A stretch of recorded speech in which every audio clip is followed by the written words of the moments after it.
بسم اللہ الرحمن الرحیم۔ دی مسلم پوسٹ کے معزز سامعین و ناظرین السلام علیکم۔ آج کی اس ویڈیو میں باسط زمان آپ کی خدمت میں حاضر ہے۔ آج ہم نبی کریم صلی اللہ علیہ وسلم کے طائف کے اس سفر کے بارے میں جانیں گے کہ جس میں آپ صلی اللہ علیہ وآلہ وسلم نے زخم کھا کر بھی پھول برسائے۔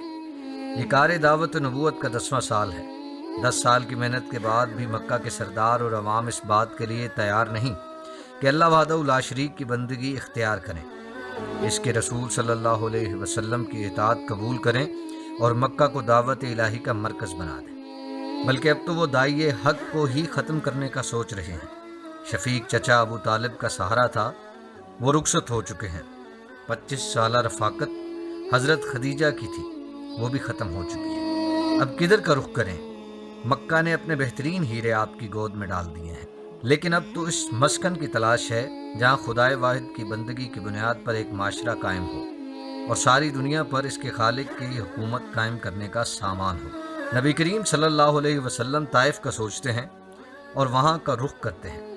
مکہ سے قریب یہی شہر ہے، زمین زرخیز، پانی وافر، باغات سے مالا مال، شاید کہ وہاں کے سردار اور امراء اس دعوت کو قبول کر لیں۔ راستہ دشوار گزار پہاڑیوں اور وادیوں سے بھرا ہوا ہے، گرمی کا موسم ہے اور وہ بھی عرب کی تپتی ہوئی گرمی۔ 50 سال کی عمر ہے، جوانی کا زمانہ نہیں کہ دشوار سفر آسان ہو جائے۔ سفر کے لیے سواری کا بندوبست بھی اب ممکن نہیں کہ ساری دولت کار دعوت میں صرف ہو چکی ہے، چنانچہ پیادہ پا 2 چپلوں پر سارا راستہ طے ہو رہا ہے۔ حضرت زید بن حارثہ رضی اللہ تعالی عنہما ساتھ میں موجود ہیں، منہ بولے بیٹے ہیں اور راہ حق کے نوجوان ساتھی۔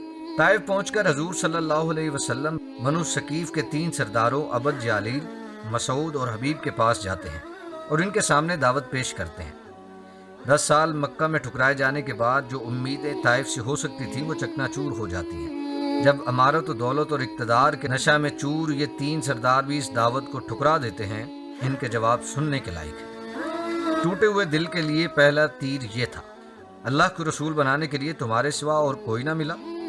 دوسرے نے اپنا سیاسی نظریہ پیش کیا، کعبہ کے پردے تار تار ہو جاتے اگر اللہ نے تمہیں اپنا رسول بنایا ہوتا۔ تیسرے نے یہ منطق گھڑی کہ میں تم سے ہرگز بات نہیں کروں گا، کیونکہ اگر تم واقعی اللہ کے رسول ہو تو میں اس کا مستحق نہیں کہ تم سے بات کروں، اور اگر نہیں ہو تو میری ذلت ہے کہ میں کسی جھوٹے سے بات کروں۔ زخمی دل کے ساتھ سرداروں کی محفل سے نکل کر آپ صلی اللہ علیہ وسلم باہر آتے ہیں اور طائف کے سردار شہر کے لچے لفنگے لوگوں کو آپ صلی اللہ علیہ وسلم کے پیچھے لگا دیتے ہیں۔ یہ آپ پر پتھروں کی بارش کر دیتے ہیں، تاک تاک کر آپ صلی اللہ علیہ وسلم کے ٹخنوں اور ایڑیوں پر پتھر مارتے ہیں۔ جب چوٹوں کی تکلیف سے مجبور ہو کر آپ صلی اللہ علیہ وسلم بیٹھ جاتے ہیں تو آپ صلی اللہ علیہ وسلم کو پکڑ کر کھڑا کر دیتے ہیں۔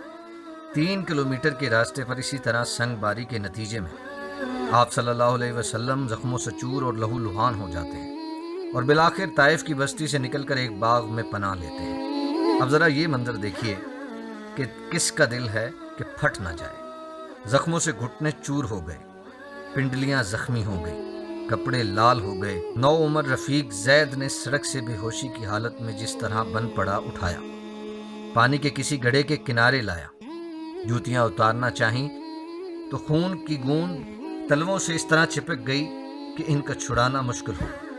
یہ کیسا دن ہے جو سب کے لیے تھا اور سب کے لیے ہے، قیامت تک کے لیے ہے۔ کیسا دردناک نظارہ ہے، اس کو سب واپس کر رہے تھے۔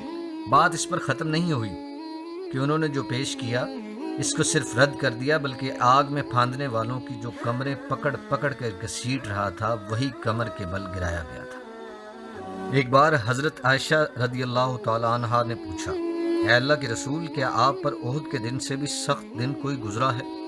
فرمایا، تیری قوم کی طرف سے جو تکلیفیں پہنچی سو پہنچیں، مگر سب سے بڑھ کر سخت دن وہ تھا جب میں طائف میں اب جالیل کے سامنے دعوت رکھتا ہوں اور اس نے رد کر دی۔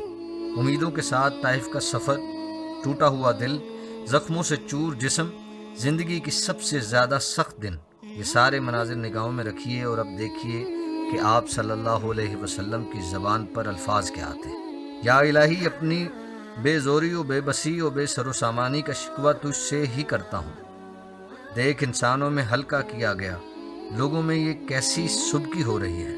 اے سارے مہربانوں میں سب سے مہربان میری سن، درماندہ اور بے قصوں کا رب تو ہی ہے، تو ہی میرا مالک ہے، مجھے تو کن کے سپرد کرتا ہے؟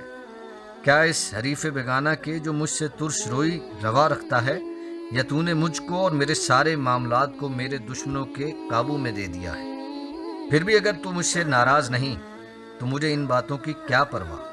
کچھ بھی ہو، میری سمائی تیری عافیت کی گود میں ہی ہے، اور تیرے چہرے کی جگمگاہٹ جس سے اندھیریاں روشن بن جائیں۔ میں اس نور کی پناہ میں آتا ہوں کہ اس سے دنیا اور آخرت کا سدھار ہے۔ مجھ پر تیرا غصہ بھڑکے، اس سے تیری پناہ مانگتا ہوں۔ مجھ پر تیرا غضب ٹوٹے، اس سے تیرے سائے میں آتا ہوں۔ منانا ہے مجھے اپنے رب کو ہی منانا ہے۔ نہ قابو ہے نہ زور ہے، اعلی و عظیم اللہ۔ دل کی اس کیفیت کو آپ نے دیکھا، دعوت کی لگن اور اس کی خاطر طائف کا یہ پرمشقت سفر، اور اپنے رب کی رضا کی تلاش اور اللہ تعالیٰ کو راضی کرنا ہی حضور نبی کریم صلی اللہ علیہ وسلم کو مقصود تھا۔ سفر طائف کا یہ پہلا حصہ اپنے اختتام کو پہنچتا ہے۔ امید کرتا ہوں کہ آپ کو یہ ویڈیو پسند آئی ہوگی۔ اگر آپ کو یہ ویڈیو پسند آئی ہے تو ہمارے چینل کو سبسکرائب کیجئے اور بیل آئیکن کو ضرور پریس کیجئے۔